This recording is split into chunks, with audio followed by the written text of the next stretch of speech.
If you'd like to support the channel, then be sure to check out our Patreon. Link is in the description. We open with Bardock at his updated dojo at the top of Mount Paotsu. He is not only instructing Raditz 18 and 17, but many other warriors as well, who come from all over the world to train under him. Future Trunks and Krillin arrive with a newly rebuilt Android 16, whom Bardock welcomes with open arms and a warm hug. A surprise for everyone.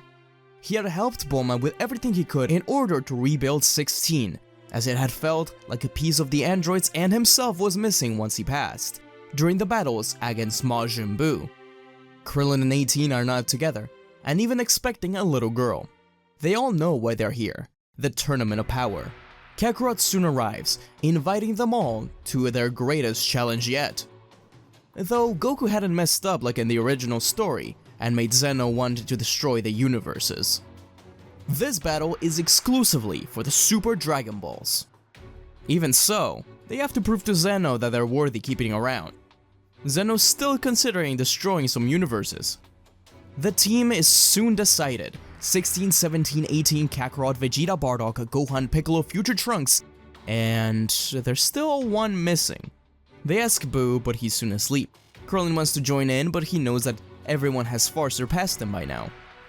Nappa's too busy watering his plants. And Raditz, well, he wants to join in. But after everything they've been through, feels like there should always be someone on Earth ready to defend it, just in case. Thus, Goku brings up the idea of reviving Frieza.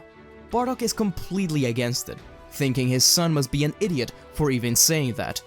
Kakarot tries to rationalize it, explaining that Frieza was able to get so strong in such a short amount of time, but Bardock is having none of it, insulted. Vegeta tries to get between the two, but their aura quickly sparks up into Super Saiyan Blue, commencing a fight between father and son.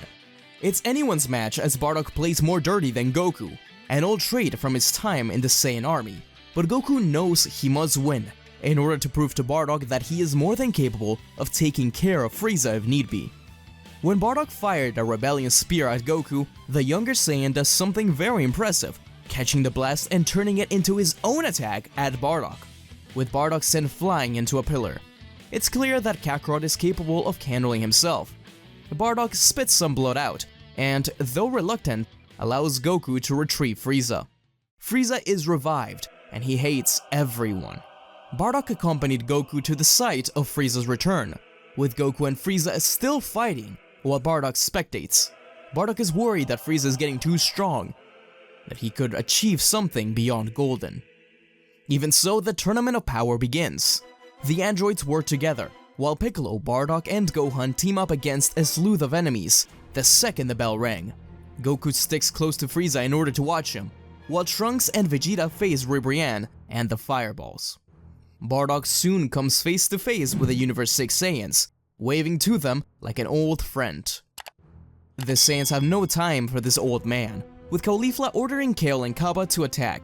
They are surprised to see him easily deal with the young Saiyans, dodging and weaving out of the way of their attacks. Bardock comments on how they need more training, and if they need someone, then he's always up to teach new Saiyans. They took this as an insult, with Caulifla rushing in and putting her all into each punch as a Super Saiyan. But Bardock realized just how much turmoil was in her heart. She reminded him a lot of himself when he first landed on Earth. But she was impressive, and Bardock taught her along the way. Kale and Kaba in the meantime faced off against Gohan and Trunks. It was great for the two half-Saiyans to work together after so many years. Kaba and Trunks had an intense match, while Vegeta watched them close by, finishing off with a Gallic gun clash that ended with Kaba being sent flying out of bounds. Kale was getting angrier and angrier, to the point where she exploded in her power and into her berserk state. 16 watched this happen and rushed in to help Gohan. He was thankful of the android, as he tried to explain to Kale that he knew exactly how she felt, having all this incredible, uncontrollable power. But Kale didn't stop, and it seemed like she was going to knock Gohan out of the ring. But 16 steps in the way of the blast, and he is fired off of the ring. Gohan curses, thanking 16, as 17 and 18 join in the fight against her.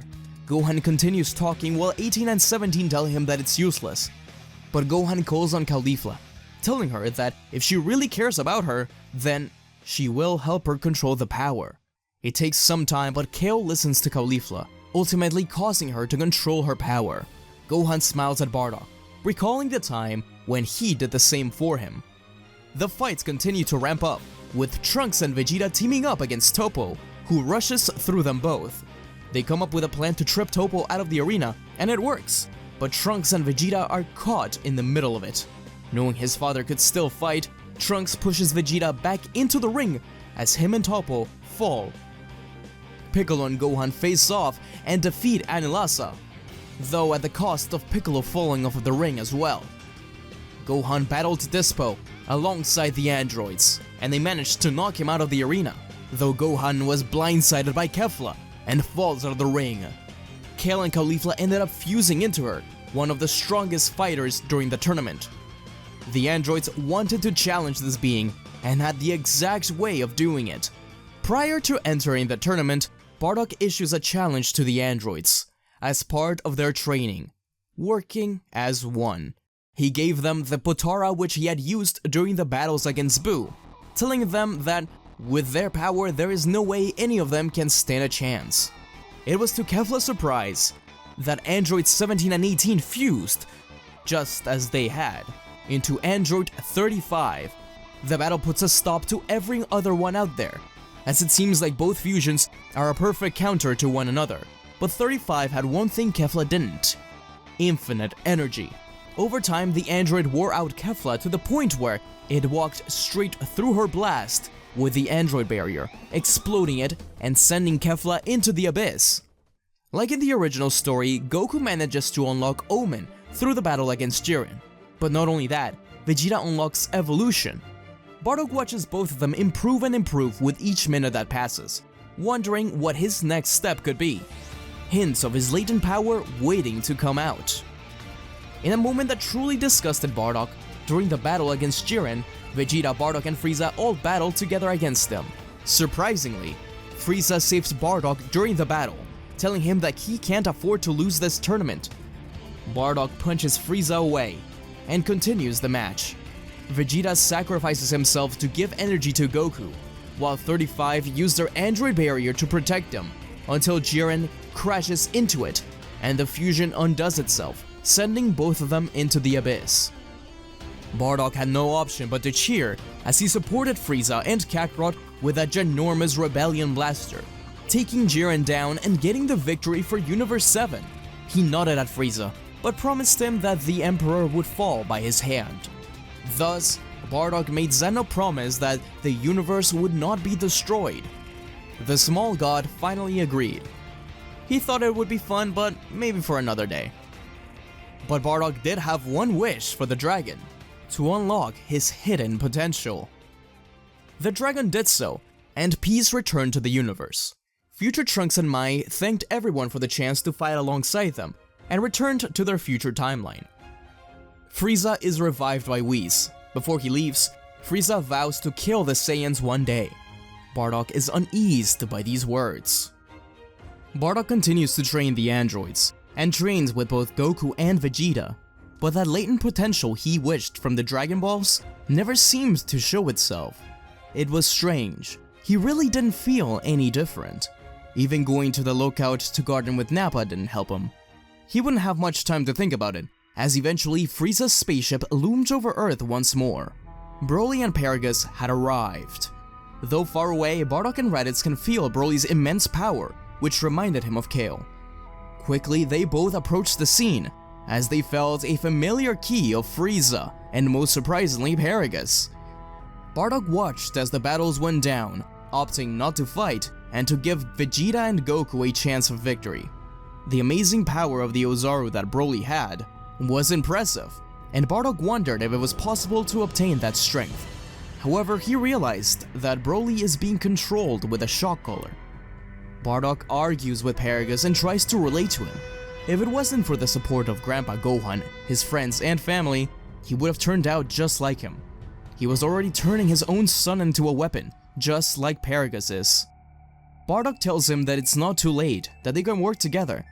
Paragus is ultimately convinced and tries to look for the remote, but realizes that it's missing. Paragus pleads with Broly to end the battle, but Frieza wasn't going to let that happen, firing a beam directly at him. Bardock slapped it out of the way, standing over Frieza and warning him not to waste his third chance at life. Frieza scoffs, but the battle ultimately ends with Goku and Vegeta fusing into Gogeta and defeating Broly in their base form. After all, he didn't turn into a Super Saiyan. Broly stands down, with Lemo and Shilai revealing themselves and hurrying by Broly's side. With Broly, Bardock, Vegeta, Goku, Raditz, and Paragus standing triumphantly in front of Frieza, the Emperor has no option but to retreat back into space. Frieza gives up.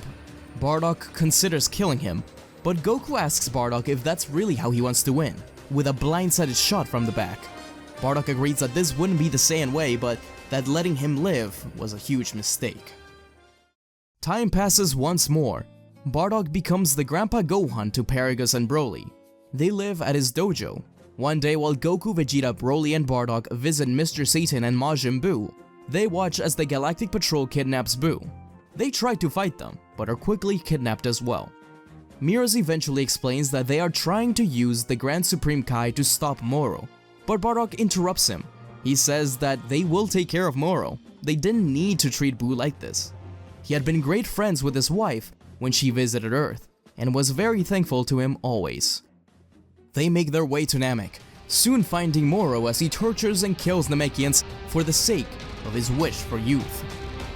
Goku and Vegeta are having a rough time with Moro, with Broly soon joining in, but his power is drained. This powers up Moro incredibly. Bardock analyzes the battle and starts to notice a pattern. Moro had been absorbing their ki. Thankfully, he had a little trick up his sleeve from his time on Yardrat. Forced Spirit Fission. Bardock tells Goku and Vegeta to take a step back. As he cracks his knuckles, it was his time to battle. Moro laughs at the old man. He could not take him on. The two battle, and though Moro is confident, he quickly realizes that Super Saiyan Blue has been slowly draining Moro of his energy as well. There was a standstill, as the two tried to steal energy from one another, but Bardock wasn't giving himself energy. Instead, he yelled at Goku to prepare the Genki Dama. Goku didn't know how, with such little energy left on the planet, but Bardock had been funneling all the energy he stole from Moro into Goku. Vegeta himself gave energy, along with Buu, the Time Patrollers, and especially Broly, creating a huge Spirit Bomb. Moro's eyes widened in the face of the Spirit Bomb, and he tried to steal its energy, but Bardock put him in a full Nelson and stole more of his energy this way. As soon as the Spirit Bomb hit Moro, Bardock teleported away and left him to disintegrate. It was done. Miraz thanks them all for their help, incredibly impressed. He wanted to see what else they had under their sleeve, and asked if they could train with them sometime. They all agreed, and soon realized just what he was, an angel. He knew too much about Ultra Instinct. Bardock asked him if he could feel the hidden power that the Dragon Balls had gifted him, but Miraz said that there was something, but it was faint. Even so, Bardock continued to train hard, especially once Miraz invited them to the Galactic Patrol's time chamber. With Bardock and Broly working closely together, he was trying to train him to control his power, much like he did with Gohan. But Bardock began to lose a little bit of his drive. It seemed like maybe he was really reaching his peak. Vegeta, Broly, and Goku were evolving so fast, he couldn't keep up.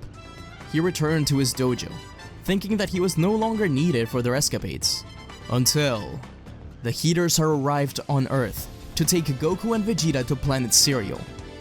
Bardock was so busy training Broly that he hadn't noticed. Later, Bardock tries to find his son, but can't. He goes to Capsule Corp and learns to his horror that they have left with the Heaters. That name, it was a name he hadn't heard in many years. It made his blood boil. Gas, Maki, oil, and Ellen. He had met them once before, and had even been tipped off about Vegeta's destruction by them. He desperately tried to recall the location of planet Cereal, locating the key of his son and Vegeta before teleporting. Bardock arrives just as Granola is about to kill Vegeta. As he was showing off Ultra Ego, Bardock was impressed, but he steps up and tells Granola to stop this nonsense. Granola recognizes the Saiyan, but he doesn't know why. All he knows is that all Saiyans must die. Firing at Bardock, but Monaito steps in the way with his arms out. Don't shoot Granola! This is the man who saved our lives! Granola's surprised and asks Monito what he means. How can this be possible? With Bardock approaching and embracing Monito as if old friends. The Namekian was surprised. Bardock wasn't like this when they first met. An explanation was in order. Everyone there learns about Bardock saving Granola, Monito, and Mizuli, and how the Heaters were responsible for Mizuli's death. Granola is angry. All these years working for the Heaters and he never knew. He was working for the monsters that killed his mother. But he sighed, asking for forgiveness. Bardock puts a hand on Granola's shoulder, telling him that he was just proud that the boy he saved had grown up to be a powerful warrior, properly introducing everyone to Granola. But it's clear to the Heaters that they can't let this go. With Elec arriving alongside the powered-up gas, looks like the jig is up. All the warriors power up, Granola in his maximum state, Vegeta in Ultra Ego, Goku in Ultra Instinct, and Bardock in Blue Evolution. Elec was surprised to see Bardock still alive, and promised him that things would end differently this time. The fight commences, but it's clear that Bardock doesn't stand a chance. Instead, he gives advice to the warriors about how he defeated Gas the first time. But Gas wasn't going to fall for the same tricks, targeting Bardock specifically. He was choking Bardock to death, but Granola fired his most powerful sniper shot at Gas, getting him off of Bardock. Bardock coughed, thanking Granola in between coughs. Granola gives him a hand up, saying that it was his turn to save the old man. Ultra Instinct Goku seems to be failing against Gas, something Bardock didn't think was possible. You're not fighting like a Saiyan, Kakarot. What happened to your Saiyan grit? Goku recognizes this. He wasn't doing it with his full heart. He had to remember the basics. Grandpa Gohan, Bardock, they were his rock. He used to fight with emotion and passion before discovering Ultra Instinct, and it's his dad's encouragement that helps him reach and break through into true UI. The breakthrough allows Goku to throw Gas up into space in an avatar-like state. Granola, Vegeta, and Bardock nodded at each other, each firing an enormous blast that finally defeated Gas. Or did it? Because the skeleton-like monster continued to get back up, aiming to kill Bardock. But just as it approached him, a blast deafened everyone's ear. Bardock caught Gas as he fell into his arms. It was almost sad to see this kid die, a decrepit old man, just because of his brother's ambitions. But who had blasted him down? Another boom rang off as Elec hit the ground. Bardock looked up. Frieza's tail smacked the ground, shattering rock beneath. He had once again shown his ugly face. As Gas disintegrates, Bardock takes steps towards Frieza. Goku and Vegeta warn him that this isn't the time, but the situation was just too good for Frieza to ignore. Not only were the Heaters and Granola in the same place, but also the Saiyans. If he destroyed the planet now, it would be his victory forever. They all got into their defensive positions, but with incredible speed, Frieza not only transformed into his new black state, he also placed his hand on the ground and fired a blast, hitting the core of the planet, making it unstable and ready to explode. Goku couldn't believe it. He told Bardock to grab his hand and teleport away with Granola, Vegeta, and Monito, but Bardock ignored it. He looked back at his son, slowly. Goku knew that face. The face of a man who was at the end of the line. A man who wanted to die the only way he knew how to live. Fighting. Granola tried to argue, but Bardock simply said that it was his honor to save him twice. No, Dad, you can't! No. This ends here. I can't allow him to continue like this. I am finishing things here and now! But... Go on, save everyone in the city. Teleport them to Earth. I'll buy you some time. Heh. I'll even tell your mother and grandpa that you said hi. Kakarot wiped tears from his eyes. Prince, one thing before you leave. Anything for you, Bardock. I need a moon. Vegeta and Goku wonder why, but Bardock revealed his tail hidden beneath his clothes. It had regrown? When? No time for questions. Without hesitation, Vegeta threw an artificial moon to the sky and instantly teleported away with the rest. Heh. You see, Frieza, after my wish to the Dragon Balls, I didn't see a difference. Until a few months ago, when my tail returned. I kept it hidden from my son and the rest. I wanted to first discover what it could mean. I was unsuccessful, but no better time than now to return to my roots. Bardock transformed into a hulking beast of an Ozaru, but Frieza Black wasn't phased. Even if this Ozaru was golden, what could it be in the face of the true Emperor? He had been waiting for this for a long time. Even so, Ozaru Bardock was unpredictable, and Frieza was getting annoyed. He had to speed up the process. He had to destroy the planet. Frieza went up to the sky, creating a death ball to shoot directly at the monkey. But to Bardock, the death ball was just a ball. A ball that in the sky looked like a planet. Something was strange. Even in this uncontrollable state, Bardock could feel nostalgia. Frieza threw the death ball, and Bardock Ozaru caught it. He was losing, struggling to hold it. A tear fell from the Ozaru's eye. Within the key ball, he could see them. Kakarot, Raditz, Gohan, Goten, Piccolo, Buu, Trunks, Vegeta, Chi-Chi, Broly, Android 17, 18, 16, Grandpa Gohan, Granola, and Gine. A red light began to engulf the Ozaru as he shrank. His hands becoming human, his face returning, but it was different. This was something else. A primal power that reminded him of Broly. He knew it. He knew he could do it. The death ball exploded before it could reach the planet. And now, in front of Frieza, stood Bardock, red fur covering him.